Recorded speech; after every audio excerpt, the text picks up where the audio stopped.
श्रीमद् भगवद गीता में सात्विक भोजन के लिए क्या कहा गया है, सात्विक भोजन करने से क्या लाभ होगा, इसके ऊपर भगवद गीता कहती है आयु की वृद्धि होती है सात्विक भोजन से, बुद्धि की वृद्धि होती है, बल की वृद्धि होती है और आरोग्य की प्राप्ति होती है, सुख की प्राप्ति होती है और साथ में प्रीति की उत्पन्न होती है।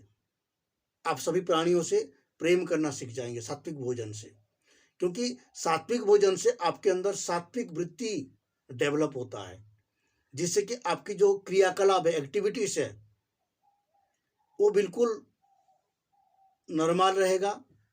आप सभी के साथ अच्छे से व्यवहार कर पाएंगे। आयु की वृद्धि होती है सात्विक भोजन से और बुद्धि की वृद्धि होती है। बुद्धि यानी कि जो आपकी सोचने समझने की जो क्षमता है, जिसको कहते हैं विचार शक्ति, वो डेवलप होता है। उससे आप अच्छे बुरे में बहुत ही सही सटीक निष्कर्ष ले पाएंगे।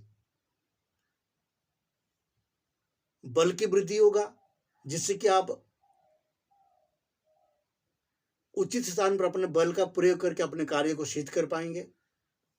और सुख की समृद्धि तो होगा ही, सात्विक भोजन से सुख की समृद्धि तो होगा ही, साथ में आप प्रीति भी कर पाएंगे, यानी कि आप अपने परिजनों के संग सामाजिक व्यवहार में भी आप कुशल रहेंगे और उसमें अच्छे से आप व्यवहार कर पाएंगे। इसलिए सात्विक भोजन के लिए गीता जी कहती है कि सात्विक भोजन करना चाहिए। और इसके लिए भगवत गीता में कहा गया है आयु सत्व बलारोग्यम सुख प्रीति विवर्धनः रस्यः स्निग्धः स्थिरा हृदया आहारा सात्विक प्रिया। सात्विक व्यक्ति को इस प्रकार के भोजन प्रिय होता है जो आयु को वृद्धि करने वाला है, सत्व गुण को वृद्धि करने वाला है, बल को वृद्धि करने वाला है, आरोग्य को वृद्धि करने वाला है। और वो भोजन कैसे होता है? रस्यः स्निग्धः, रस युक्त, उसमें रस होना चाहिए, शुष्क भोजन नहीं होगा। स्निग्धः, स्निग्ध यानी कि तैलाक्त होना चाहिए, जैसे हम घृत से भोजन तैयार करते हैं, तेल से भोजन तैयार करते हैं, अत्यधिक तेल ना हो, उचित मात्रा में घी और तेल का प्रयोग हो। स्थिरः, स्थिरः यानी कि जल्दी खराब ना होने वाला भोजन, जैसे भोजन आप बना रहे, इतना पक गया भोजन कि वो 1 घंटे के बाद उसमें कुछ विकृतियां आ जाएगी, वो नहीं, उचित मात्रा में पकना चाहिए। और स्वभाव से जब आप उसको भोजन करते हैं तो स्वाभाविक रूप से आपको स्वादिष्ट लगे, तब उसको क्या कहेंगे? सात्विक भोजन। और ऐसे जो भोजन करते हैं, इससे आपका कभी भी किसी भी प्रकार की आरोग्य में हानि नहीं होगी। और बाकी जो भगवत गीता कहती है कि बुद्धि की विकास होता है। यदि आप चाहते हैं कि आपकी बुद्धि अच्छी हो, सात्विक बुद्धि हो, तो आपको इस प्रकार के भोजन करना चाहिए।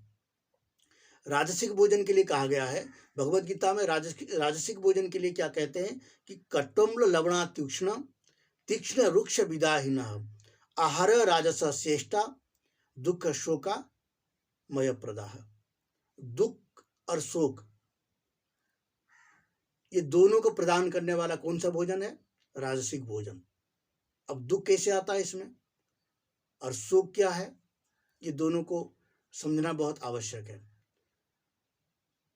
राजसिक भोजन करेंगे तो आपके अंदर दुख की उत्पन्न होगी, यानी कि जैसे राजसिक भोजन, जैसे अत्यधिक मसाला युक्त भोजन है, मसाले बहुत सारे उपयोग किया जाता है, मिर्ची है, बहुत सारे उपयोग किया जाता है, इस प्रकार की जो भोजन होता है वो आपको दुख प्रदान करता है। आपने भोजन किया और कुछ समय के बाद आपकी चेस्ट में जो है पेन होना शुरू हुआ, जलन होना शुरू हुआ, आपकी पेट में और कोई समस्या आ रही है, तो ये क्या है? दुख प्रदान कर रहा है। और शोक आपके मन की विचलित कर रहा है, मन को बार बार जो है विचलित कर रहा है, क्योंकि आप जब दुखी है, जब आपके अंदर जलन उत्पन्न हो रहा है, उससे आपके मन क्या हो रहा है?